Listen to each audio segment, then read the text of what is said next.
Bonjour à tous, bienvenue à cette rencontre avec le gagnant du Grand Prix européen des Utopiales 2011. Rencontre qui finalement se transforme en rencontre multiple avec Ian McDonald qui était aussi nominé. Laurent et Rencontre auraient bien aimé être là ainsi que Thierry Desrenaud, mais ont été contraints de partir assez tôt, donc ils ne peuvent pas assister à cette conférence. Donc nous allons commencer.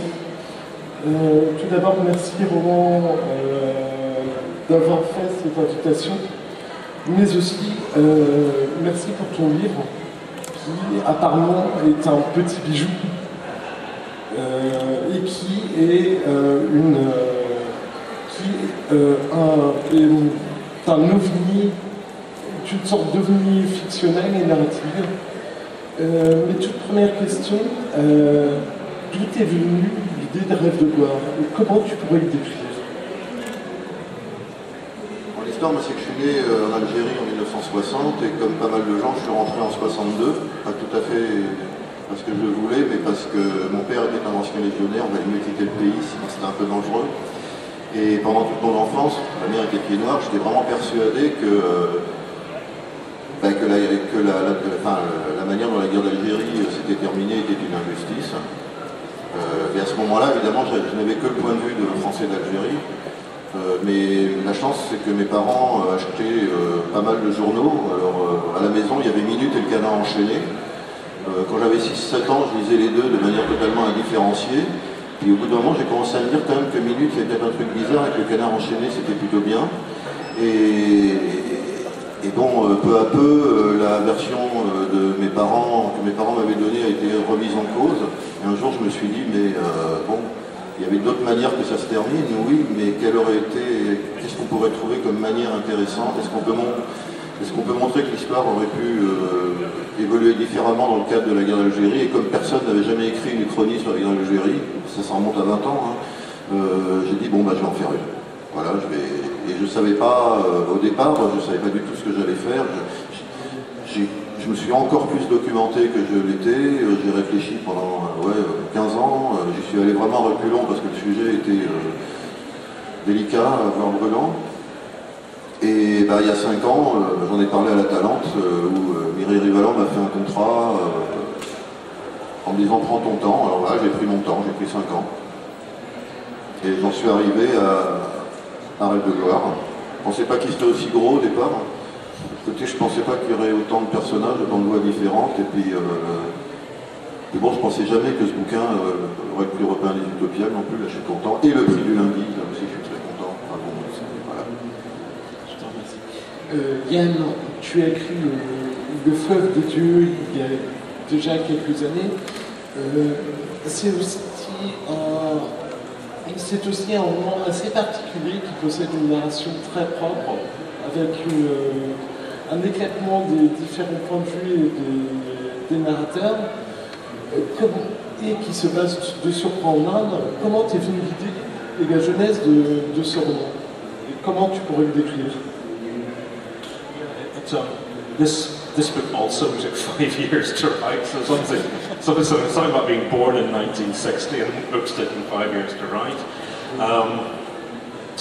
It emerged, the idea came after a very long lunch with a lot of wine with my agent and my editor, and we got talking about why there was no science fiction in or about India.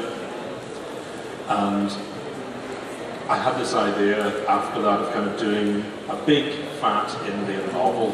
And if you're going to write about India, it's always going to be a big social novel, because India is such a huge, complex society. There's so many levels and layers and classes and castes and subcastes and all that. So I wanted to write a science fiction book in India that went from the very top of society to the very bottom of society, where technological change touches the lives of every single person in the story, and their lives gradually intersect and come together. And also, it is just traditional that books about India have to be very, very big and very, very fat. But I'm interested, actually, that Roland said you moved when you were 2 years old.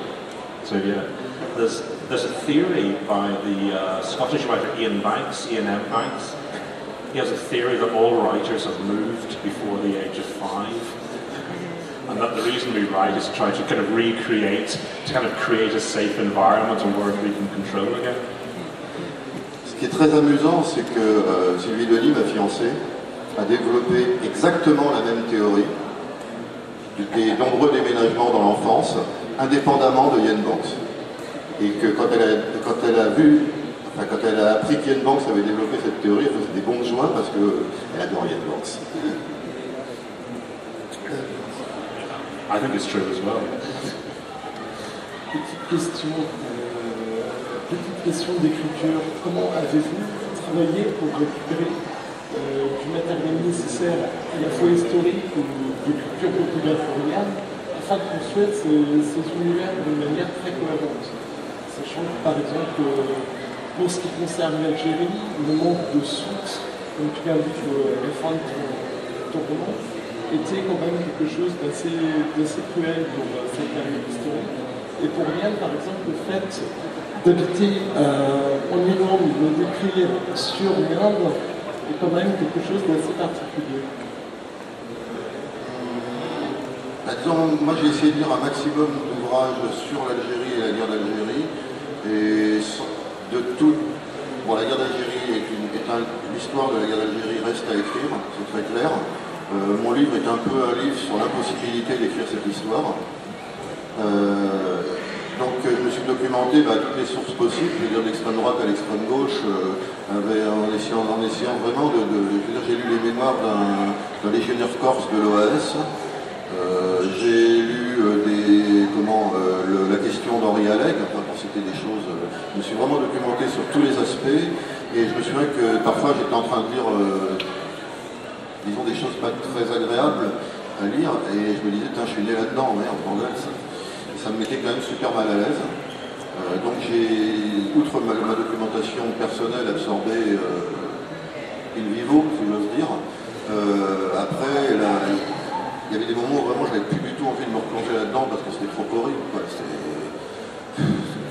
J'ai même pas envie de détailler. Je veux prononcer le mot torture et que ça vous suffise. Et bon, et je m'y remettais et je suis quand même vraiment très content d'avoir pu, à terme, voir autant de points de vue différents sur cette guerre. Et c'est un peu ce que j'ai essayé de rendre dans le livre avec tous ces narrateurs qui parfois n'apparaissent qu'une fois et qui chacun représente un point de vue différent, qui vivent les événements, qui sont emportés par les événements de l'histoire, qui n'ont quasiment aucun contrôle sur eux et qui chacun le vit en fonction de ce qu'il est, de sa religion, de son absence de religion. Voilà quoi.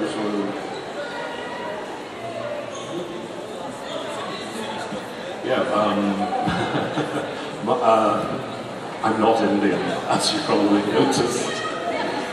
And having done a lot of reading and traveling in India, I found that it's about finding ways to kind of get you into a society. And it's odd, silly little things that actually show up big things about a society. And it was things like it's a newspaper in India, but it's also a website called shadi.com. And what it is, it's a matrimonial website for getting married. And I found this was a very, very precise way of actually unpacking how the caste system worked in India. Because even though there are 3 big levels of Varna, four levels of Varna, the big major castes, the Kshatriyas, the Brahmins and so on, inside each of those castes there are much smaller ones, smaller subcastes called Jati. And the way to unpack it was to actually look at the actual matrimonial ads, because people were looking specifically from someone from the very same subcaste. So they're looking for like an Agadal and things like that. And I found that was an interesting way of exploring how important and at the same time how in the background kind of caste was in India. And in the book I have this kind of massive online sort of digital soap opera called Town and Country. And that kind of came out of reading about soap opera is a big, big thing in India. I mean, what we see is usually the Bollywood films all singing, all dancing, but soap is equally big as well. And doing a bit of research into that, a soap opera will tell you almost everything you need to know about a place you're writing about. So I kind of felt, you know, so I was looking at, in some ways, things like popular culture to unpack and express all the little kind of, all the big stuff about India I've been researching. Those little things that kind of made them real for people living everyday lives in future India. En parlant du genre ordinaire, le fait, par exemple, pour toi, Roland, de laisser ces anonymes parler, etc., tu viens de le dire, était un choix totalement de rapport objectif, mais du point de vue de la construction en tant que telle du roman, est-ce que c'était pas un peu prise de tête, et est-ce que tu as beaucoup travaillé ton style, justement pour éliminer toutes les traces de caractérisation presque possibles? Non, non, au contraire, ce que je veux dire, c'est que les personnages sont anonymes. J'ai fait une économie de noms propres aussi sur les personnages historiques. Mais par contre, disons que, bon, je ne vais pas prétendre que chaque personnage a sa voix, mais il y a, disons que le narrateur principal, les 4 narrateurs secondaires et un certain nombre des autres narrateurs, je ne sais pas combien il y en a, je n'ai pas compté, ont une voix qui est reconnaissable. De toute manière, les narrateurs récurrents devaient avoir une voix reconnaissable pour que le lecteur ne soit pas en train de se demander qui parle et qu'il le reconnaisse instantanément. Par contre, ceux qui interviennent une fois, c'est vrai qu'il y en a qui peuvent se ressembler, mais d'un autre côté, peut-être que si leurs voix se ressemblent, c'est parce qu'ils ne sont pas si différents les uns des autres. Et que, bon, il n'y a pas... La guerre d'Algérie et tout un tas de choses me donnent l'impression qu'il y a une coupure nette entre l'islam et les Européens, l'islam et la chrétienté. Moi, quand je vois ce qu'était, avec tous ces défauts de société coloniale, mais quand je vois ce qu'était la société en Algérie, il existait des stades intermédiaires, je dirais, des gens qui étaient à cheval sur les 2 cultures, et ne serait-ce que par l'emploi de la langue française. Je ne dis pas que c'est bien ou mal, ce que je dis simplement, c'est que ça existait, et qu'il y avait une acculturation qui était en train de se faire, que cette acculturation fonctionnait dans les 2 sens, que certains Européens d'Algérie étaient certainement beaucoup plus proches des Algériens, disons des Berbères, parce que quelle que soit leur langue, ce sont des Berbères, que des Français métropolitains. Et d'ailleurs, parce que quand on vit au contact d'une autre culture, on finit par s'en imprégner, et qu'à moins de mettre en place un système d'apartheid totalement strict, ce qui n'était absolument le cas, il y avait d'énormes injustices, mais là il n'y avait pas un apartheid formalisé, les choses circulaient, la culture circulait, les gens changeaient.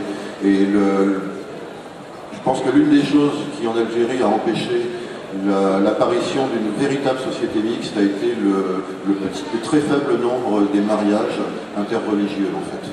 Voilà. Tous les deux, vous avez dans chacun de vos livres, je pense à Rêve de gloire et au fleuve de Dieu. Pour Ian McDonald, j'ajouterais Brésil, de fort lien avec le milieu musical. Je pense surtout à l'intrigue pour Rêve de gloire de la recherche du disque qui porte le titre de ton roman. Jusque dans quelle mesure la musique a influencé à la fois l'écriture, mais aussi la construction narrative de vos œuvres? Je vais répondre très brièvement avant de laisser Yann vous expliquer pour lui. En gros, ce qui s'est passé, c'est qu'il y a un phénomène de... Bon, mon idée était que l'histoire culturelle et essentiellement musicale et l'histoire de la contre-culture locale serait le filtre principal par lequel le narrateur principal et donc le lecteur verrait la guerre d'Algérie et ses conséquences. Donc on est dans une logique où c'est par une certaine forme de culture populaire qu'on accède aux événements historiques. Donc évidemment, on n'a pas une vision précise de l'histoire, mais comme je l'ai dit tout à l'heure, personne n'a une vision précise de la guerre d'Algérie. Et l'autre chose que je voulais dire, alors sur la structure, je ne sais pas, et l'autre chose, c'est qu'avec mes copains musiciens, on s'est amusé à faire quelques-uns des morceaux. Il y en avait un tout à l'heure, on en mettra un à la fin. Certains, on les a fait avant même que j'ai commencé à écrire, il y en a un ou deux datés de 95. Et c'est vrai que bon, quand je terminais le bouquin, ben, je les écoutais pas mal parce que mes potes musiciens et surtout mon guitariste Nono, ils ont mis l'émotion qu'ils ont mis dans les morceaux, m'a aussi guidé pour mettre de l'émotion dans le livre, et donc il y a un phénomène de synergie et d'aller-retour entre ce qu'on a fait ensemble et le livre. Et là j'en profite pour leur rendre hommage parce que sans eux le livre il aurait été différent, quoi. Et quelque part ils sont là, quoi. Eux aussi ils sont dans ce livre. J'ai pas mis que moi, j'ai mis plein de gens et surtout mes amis musiciens, quoi. You should do a concert of music from the book. Just get the band together, you know, do a gig. Next year, That'd be really cool. No, I always write. I mean, getting into the music always gets you into a culture in a way that other genres can't. I mean, in Brazil, there's a big playlist of music at the back of the book. And some guy has put a playlist together on Spotify. And if you actually put the code, it'll play all the songs, which is very a nice thing to do. But one thing about Brazilian music is that we tend to think of it as like elevator music. But that's because we don't understand a lot of the philosophy behind Brazilian music. And there's a concept called saudade, sadness or sorrow. And you can hear it in lyrics, or you can hear it in the use of chords in bossa nova, where the chords dip into minors and then out again. And saudade is a very important bit of Brazilian music and the Brazilian mindset, which is, even though you live in Rio, in basically the most beautiful city in the world, still there is sorrow and still there is death. And there's that little dip into kind of remembering the dark things in life as well. Every song has to have it. So that the joy of life is always tempered with that little bit of melancholy, with saudade. And once I learned this, it gave me, yet again, a way to kind of try and get into the Brazilian way of looking at the world, that things are always have this edge of slight darkness and sadness about them. And it also made me listen to Brazilian music in a different way. And I'm still a huge fan of particularly Brazilian music, and I buy a lot of it and go and see Brazilian musicians if I can in Belfast.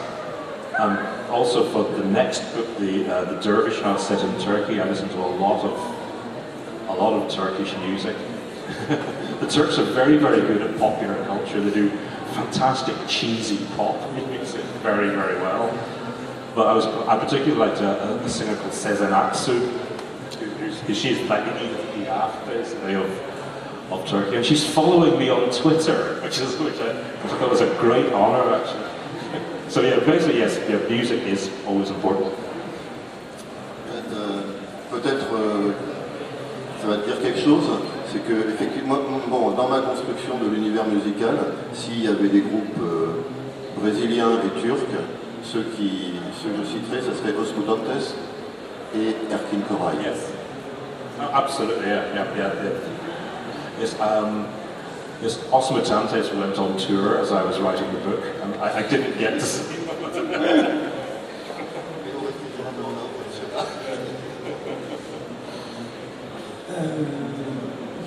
De fait,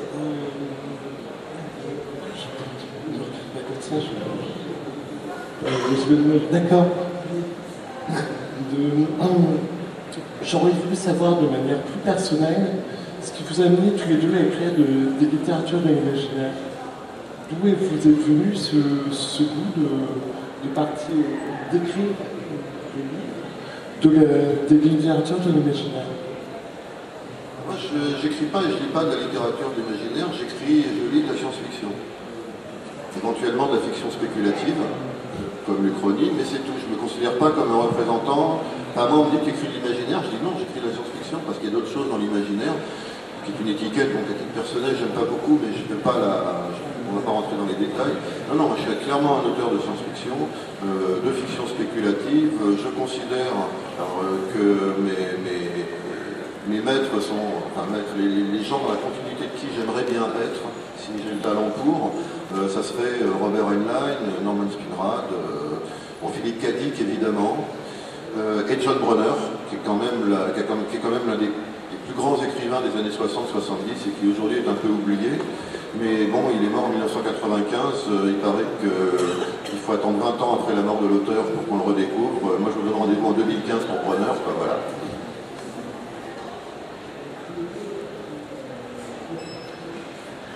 Actually,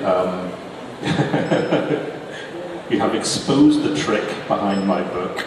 It's Stand on Zanzibar set in India. Mine too. If you're going to steal, steal from the best. Fantastic book, Stand on Zanzibar. I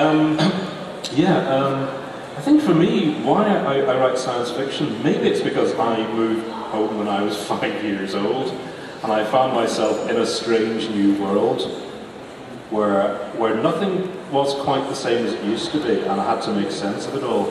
And maybe science fiction is still that, trying to make sense of the world, to ask questions and take new experiences, new ways of thinking, and kind of put them down in a permanent form in words.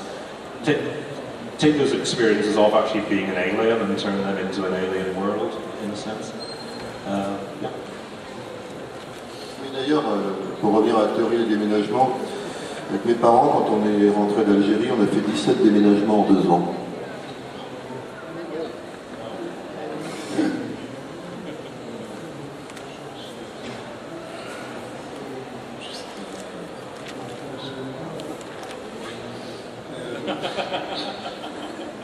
C'est pas bon, merci.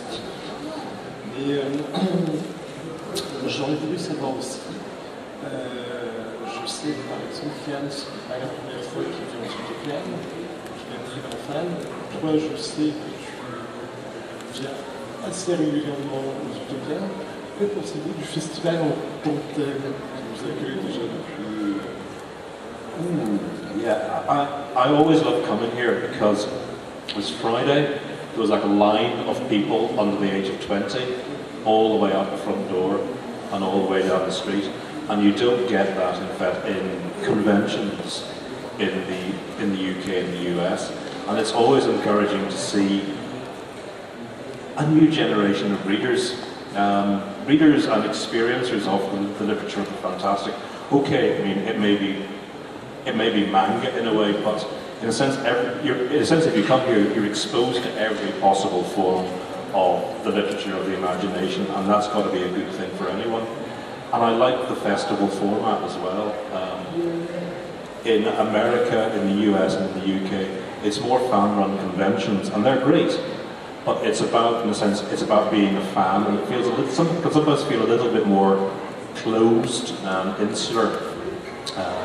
But I like this because it's open, people come, and also it's a chance to be involved with a big, vigorous science fiction community here in France.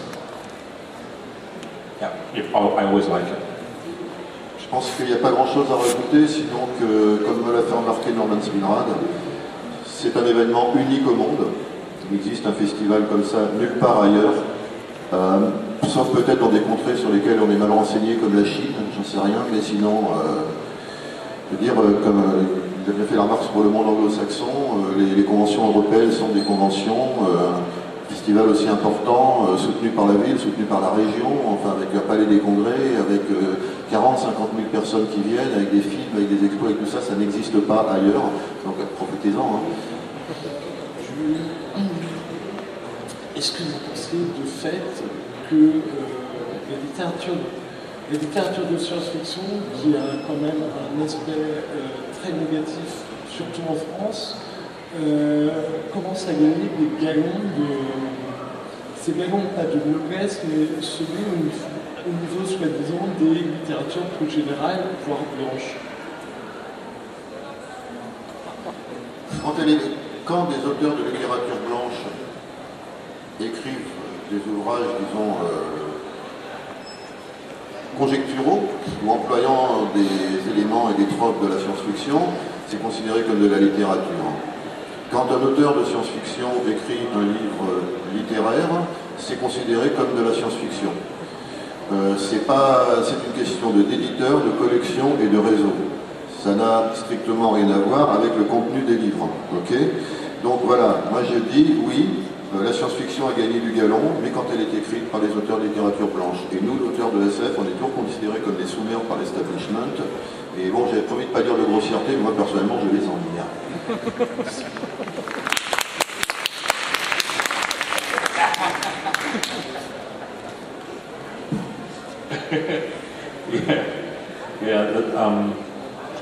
There's a poem in English which I suspect won't translate, done by the late Kingsley Amis, famous writer, father of Martin Amis, the novelist, and he wrote and was a big supporter of science fiction. And the poem goes, you won't be able to translate this. It goes, SF's no good, they bellow till we're deaf. Well, this looks good. Well, then it's not SF. That's kind of always been kind of the attitude that that science fiction in itself, you know, there's something wrong with the very name of it. And the thing is, there are a lot of readers out there who enjoy science fiction. They enjoy mainstream literature, they enjoy science fiction as well, as long as they don't actually know it's science fiction. And whenever Le Fleuve de Dieu, whenever River of Gods was published in the UK, the publishers very carefully did not put the word science fiction anywhere on the front of the book. It just said India 2047, and that was all. And people bought it. And it was the UK edition, not the Novel edition. And they said, and people bought it. And they said, I enjoyed that. That was science fiction. But I enjoyed it anyway, because people are actually much more open to it than they think they are. It's just, yeah, it is just genre stereotyping from outside the genre and from inside the genre as well.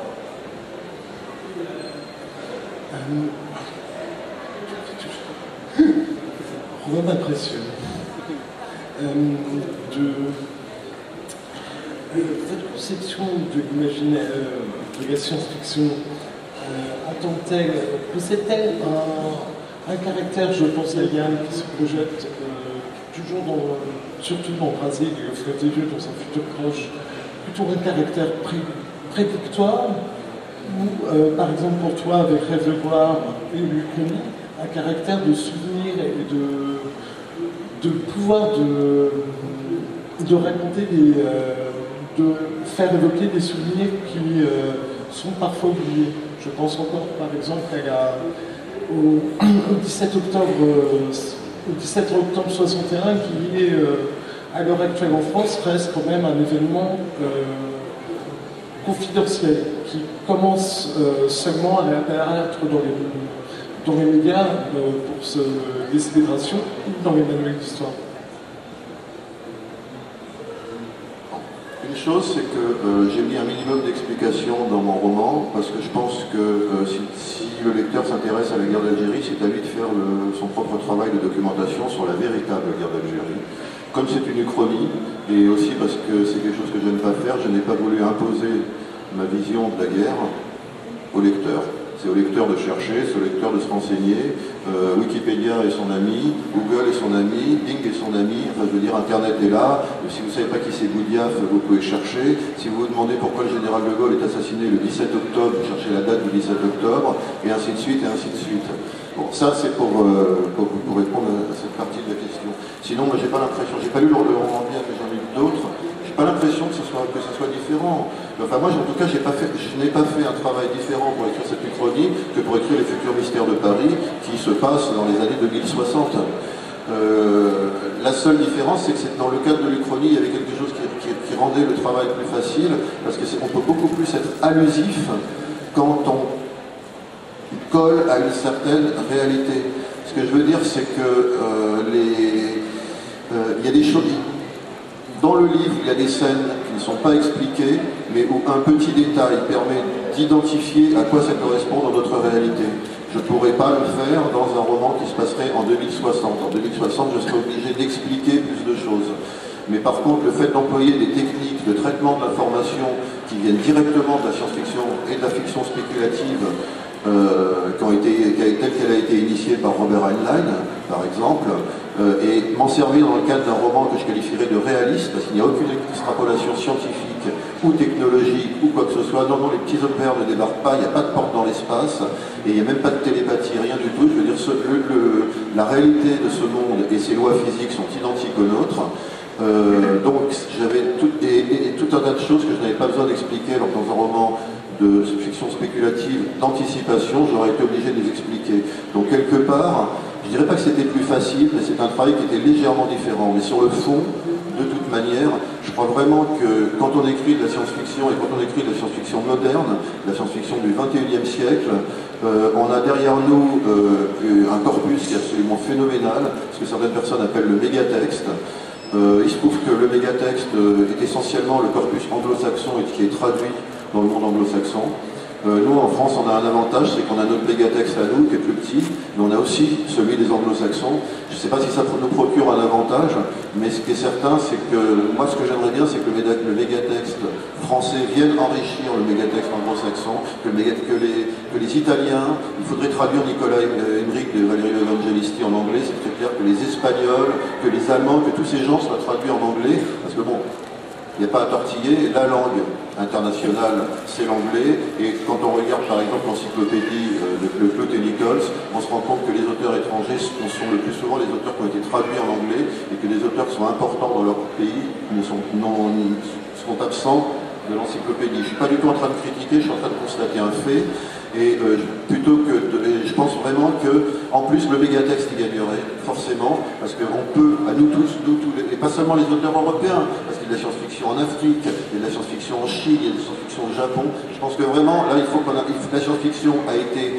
l'une des premières tribus mondiales, l'une des premières cultures mondiales, avec le rock'n'roll. Et c'est pas alors que le rock'n'roll est peut-être une création anglo-saxonne, quoique non, parce que c'est la musique du cœur de l'Afrique qui bat.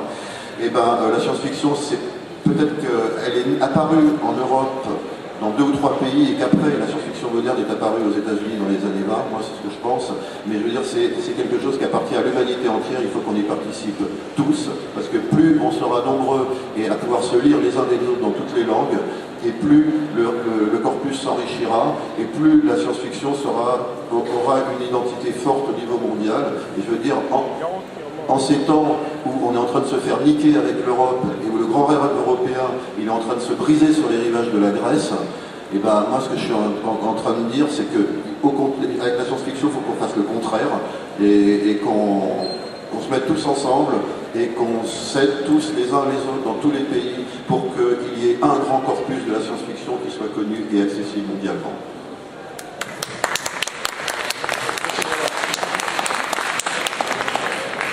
I have nothing whatsoever to add to that.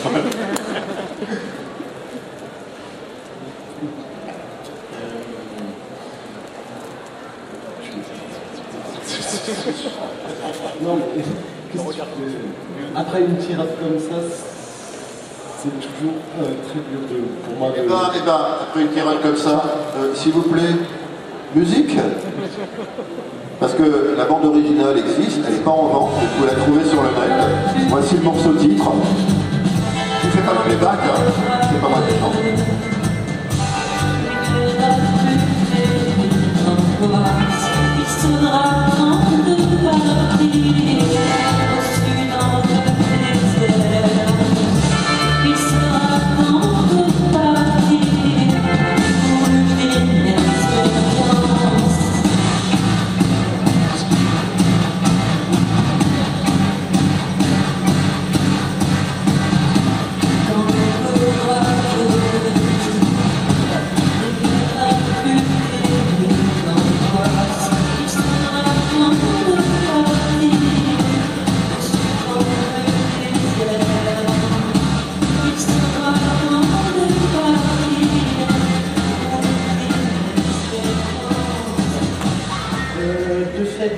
Qui avance et vu les capacités des deux auteurs à répondre à toutes sortes de questions, je propose au public s'ils ont des questions particulières.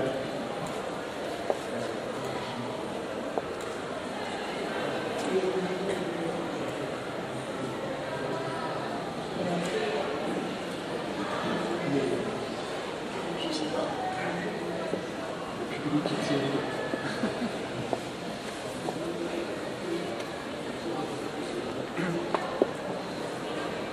En fait, Roland, si j'ai bien compris, ton livre est un livre qui fait travailler, parce que si on ne connaît pas grand-chose de la période et qu'on ne se documente pas, on va certainement perdre le sel de ce qui fait cette histoire.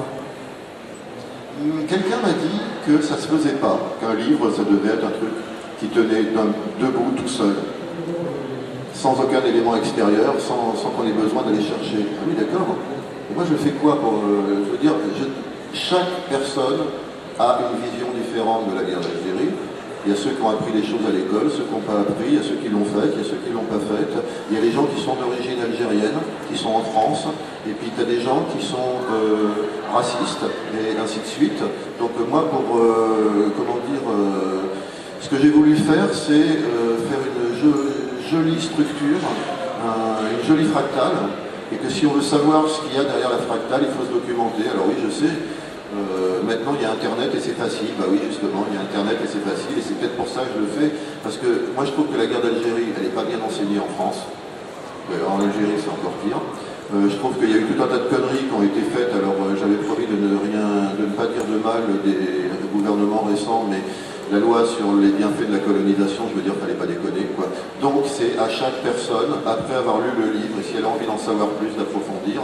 Et je l'ai fait parce qu'il faut que chacun fasse son propre travail et sa propre recherche, pour la bonne raison qu'il n'existe pas de version consensuelle que j'aurais pu mettre dans mon livre et que c'est pas à moi de la faire. Moi je raconte une histoire, je suis un romancier, je suis pas historien, je suis pas homme politique, je suis pas prophète.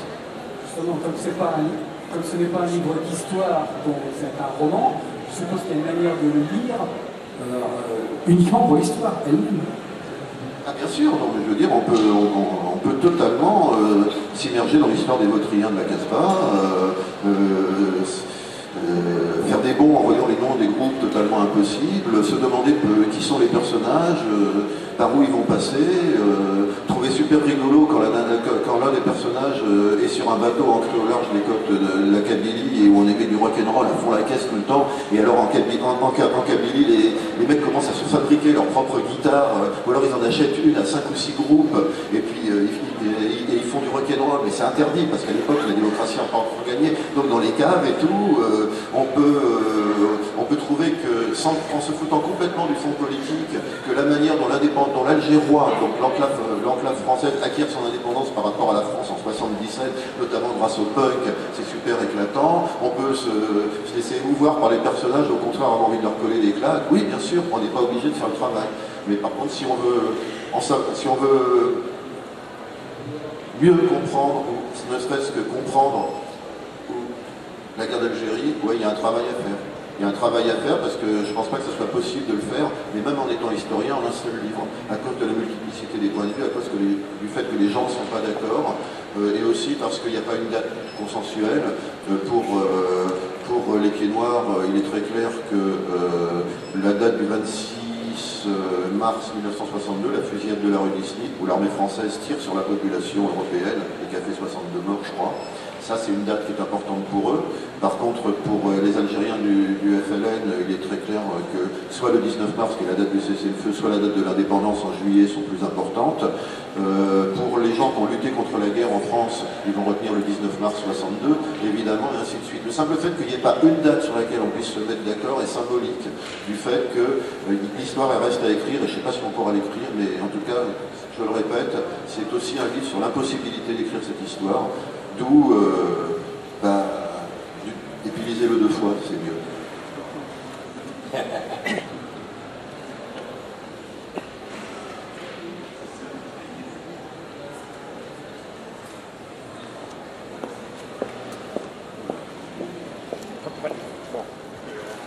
J'aimerais savoir, alors j'ai plus lu Roland Wagner qu'Ian McDonald, et je sais que la musique t'influence beaucoup, enfin, tu as une grande part en plus de SF, d'une grande culture musicale. J'aimerais savoir donc pour tous les deux, en quoi ça vous sert dans vos romans et en quoi peut-être les romans vous servent dans la musique. Et pourquoi, à votre avis, beaucoup d'artistes, donc moi je suis aussi les dessinateurs américains notamment, sont influencés par la musique et font de la musique. Et pourquoi les deux en fait, dans votre avis? Yeah, music is such a basic and powerful art forms, that it's a great way of getting into any kind of character or any kind of story. And I think, I mean I've far too much music. I listen to far too much music when I'm writing. And I tend to create little soundtracks for what I'm writing while I'm writing it. So I have a soundtrack for each bit. So that there's the really exciting soundtrack for the really exciting battle scene I will listen to.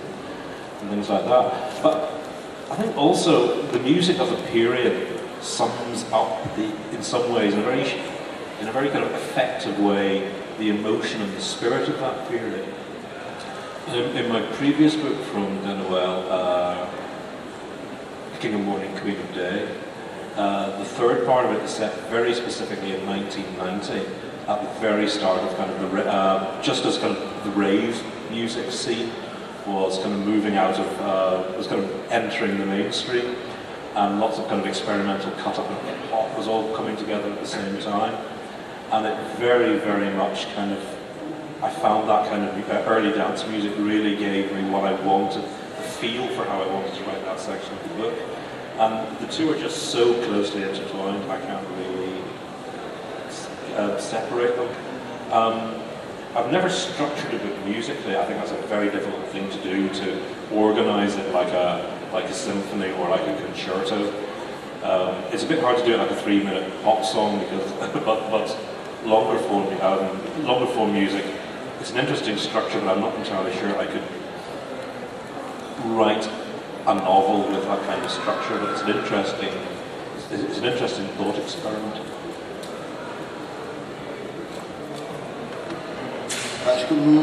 Ouais, d'accord sur ce qu'il a dit, mais je pense que ce que je pourrais ajouter, d'abord une citation de Jim Morrison qui dit que music is your only friend until the end.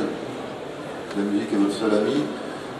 Moi qui suis, comment dire, moi je crois pas en Dieu, quoi.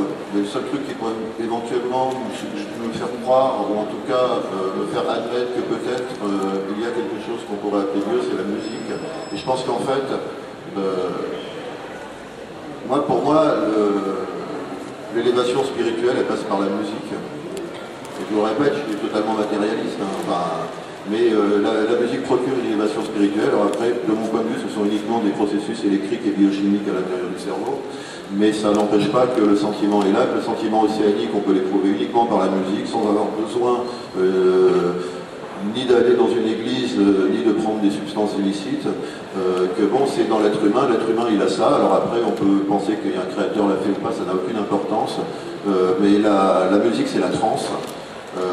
Et la musique moderne, ainsi que je l'ai dit, c'est le cœur de l'Afrique qui bat, et l'homme est originaire d'Afrique, donc je veux dire, la musique c'est peut-être ce qui est le plus proche de nos origines, de ce qui est le plus proche des hommes, non pas primitifs, mais des espèces humaines qui avaient avant nous. À mon avis, la musique et le rythme sont des choses qui ont été inventées très très tôt, et c'est quelque chose qu'on peut suivre, et qui a peut-être que même dans le processus de sélection naturelle, les gens ceux qui peuvent justement, les gens qui aiment la musique ont peut-être été favorisés par rapport à ceux justement qui n'ont aucun intérêt pour elle. Je sais pas, là je raconte des bêtises, mais enfin, je veux dire, la musique est quelque chose qui est pour moi fondamental, et je crois qu'elle est fondamentale pour l'espèce humaine et pour son fonctionnement. Il y a plein d'autres choses qui le sont. Yeah, there's a theory that the first human languages were sung languages rather than spoken languages, because it was and that some degree of this fact that language was sung rather than spoken still survives in tonal languages like Chinese. In China, 98% of the people have perfect pitch, which means if you play a note, they can tell you exactly what that note is, because Chinese is a tonal language. There's a book called, he's dead now, an English writer called Bruce Chapman, called The Songlines, where he goes to Australia in search of Aboriginal mythology, and he discovers the songlines, which are basically mythological, invisible mythological highways across the landscape, and all the information is governed by songs, and everything's interpreted musically. Somebody will see a stone, and that will remind them of a piece of song about that stone, which will lead them on to the next tree, and there'll be a song about that tree, and all the mythological information he's found is encoded in songs. I think Roland's right. I think there is, before speech there was music, which I think is a kind of exciting thing.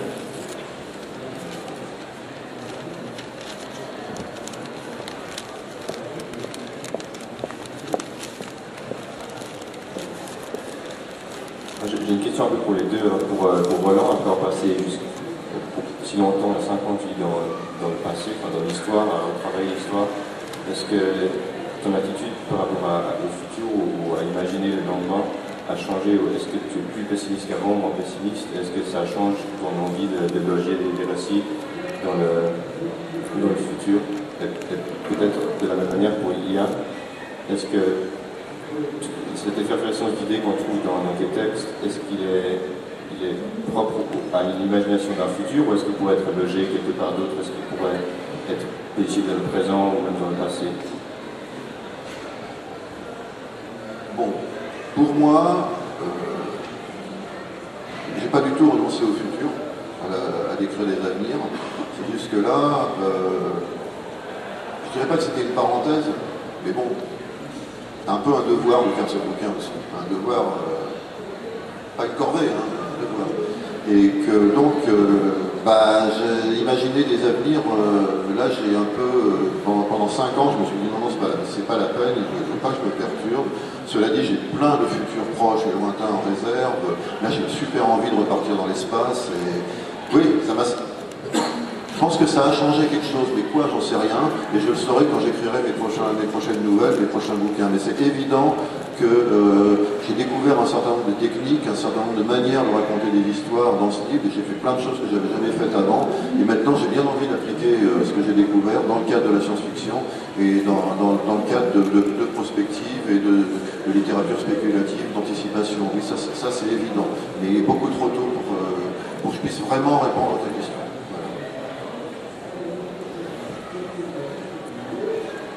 That is a very good point about when you try something new and set yourself a huge challenge and actually achieve that challenge and do something you've never done before, you want to do it again because it's actually very exciting and it can steer the way you look at what you write. I found the sequence of novels I've published. The first one is River of God, set in 2047.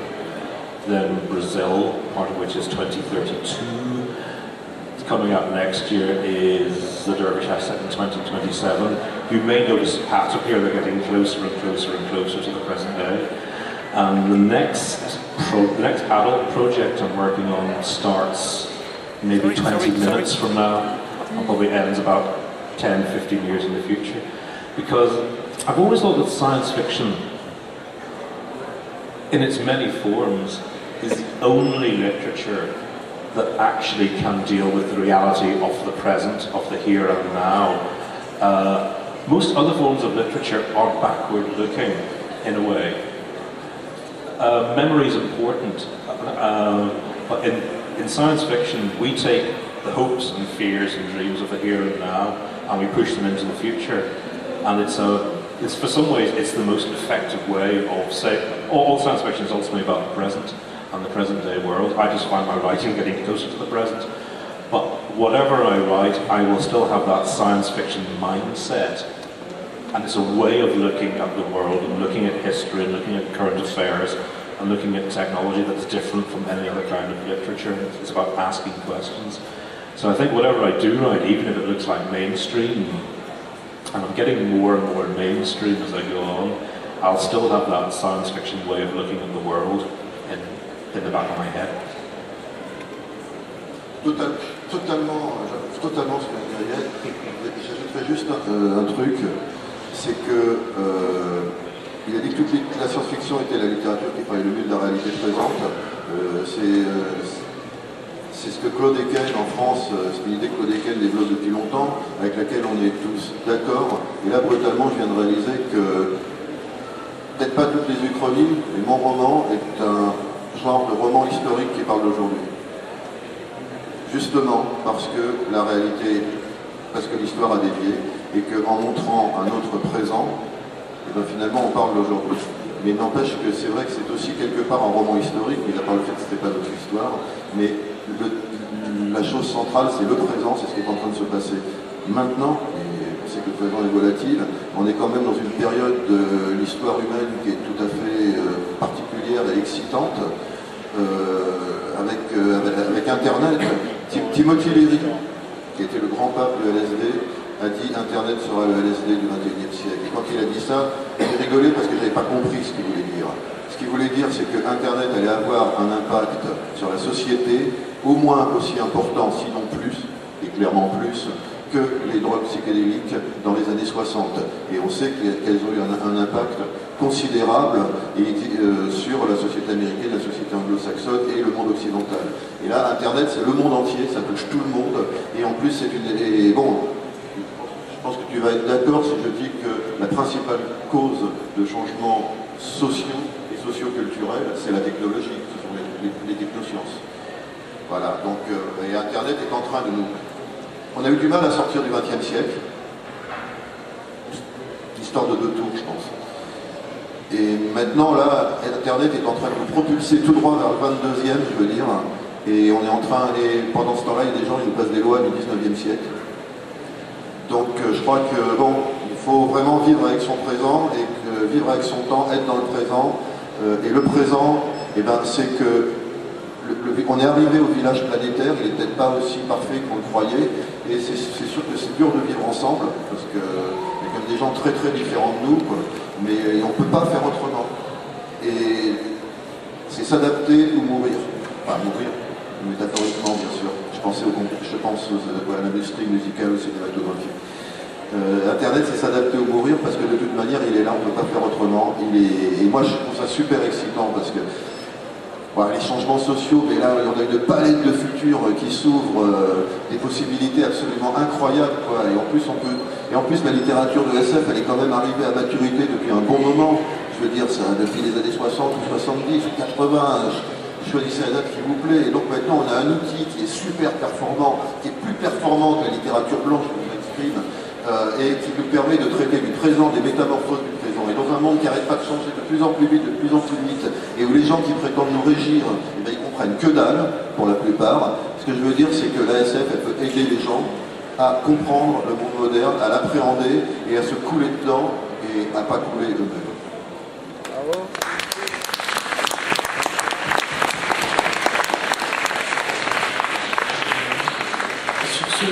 Comme vous l'aurez deviné, je suis un peu technophile sur les bords.